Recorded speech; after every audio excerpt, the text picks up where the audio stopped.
MJ Smith has asked, how do you find the balance between simplifying and patronising when trying to engage such an audience?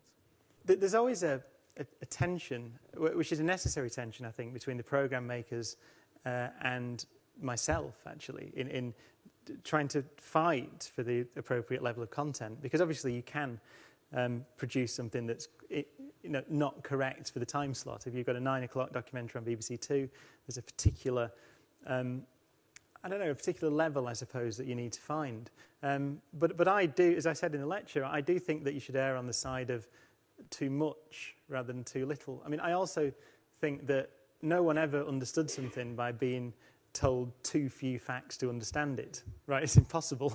So there are, if you want to explain something, you've got to give the minimum amount of information necessary to understand it, otherwise it's more confusing.